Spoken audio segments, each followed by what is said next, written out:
Persilahkan Bapak Ibu untuk segera mengambil dan langsung dipakainya sendiri.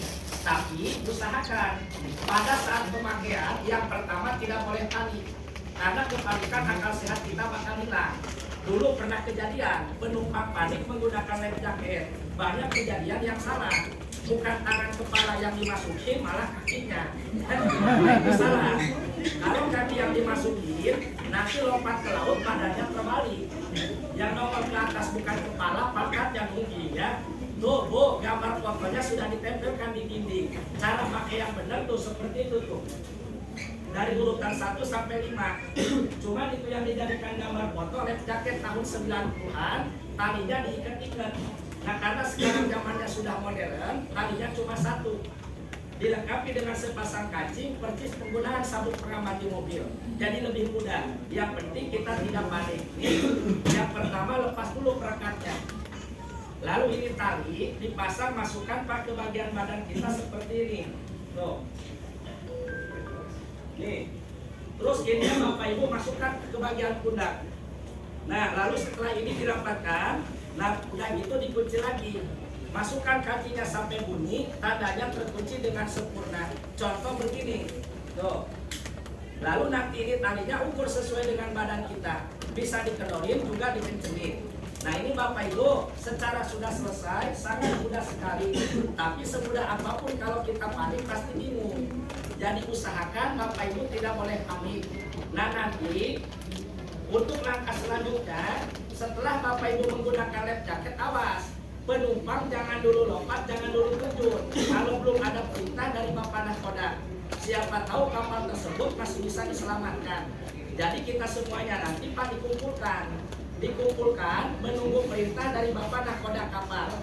Kalau memang benar-benar kapal sudah keadaan bahaya, nanti ada sebuah isyarat, suling tanda bahaya kapal dibunyikan. Ya, kalau di kendaraan mah itu bahasanya klakson. Kalau kapal namanya bunyi suling, nanti Bapak Ibu dinyalakan sebanyak 7 kali pendek, 1 kali panjang. Jadi suling kapal dibunyikan 7 kali pendek berturut-turut, itu tandanya kapal sudah keadaan bahaya yang tidak bisa diselamatkan lagi. Jadi kita semuanya menyelamatkan diri dengan cara lompat ke laut. Bapak Ibu berani lompat-lompat, berani terjun, yang tidak berani terjun juga ya. Jadi harus. Jadi Ibu berani, yang berani harus ya. Kalau kapal sudah keadaan bahaya. Nah kecuali ada beberapa orang tersebut yang tidak boleh ikut terjun saat itu. Contoh anak kecil yang nggak boleh terjun. Ibu-ibu sedang hamil, orang sakit, lalu yang sudah lanjut usia. Nanti rumah turunnya dibantu sama petugas kapal menggunakan perahu karet, lebih dikenal namanya sekoci. Ya, tiap kapal menyediakan.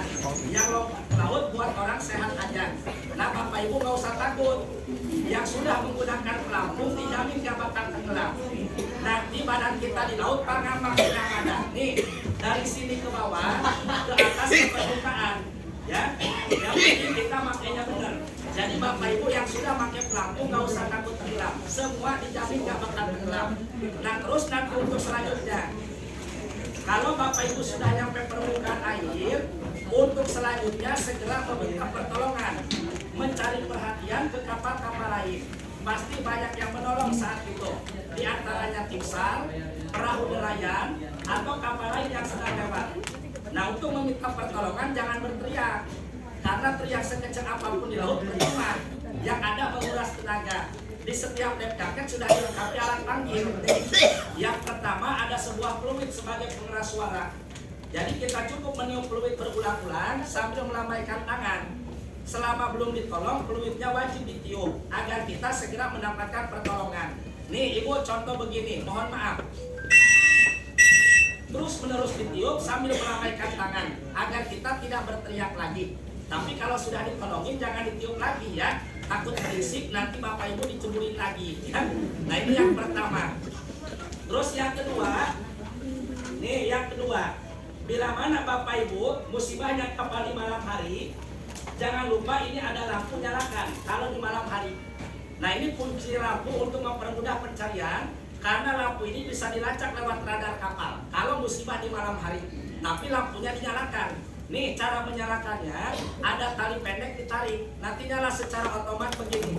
Tuh, tapi lampunya ke atasin ya. Kalau musibah di malam hari, jangan direndemin buat nyari ikan. Dikirakan nelayan obor. Jadi ke atas, tandanya korban yang sedang butuh pertolongan. Kalau di malam hari ya. Oke, paham Bu ya?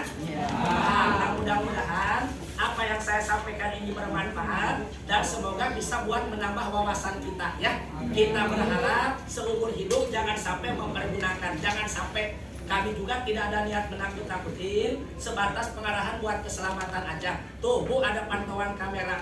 Jadi dalam 1 bulan sekali, nanti rekamannya Ibu disetorkan ke perhubungan. Jadi di setiap kapal sekarang apa diwajibkan harus ada pengarahan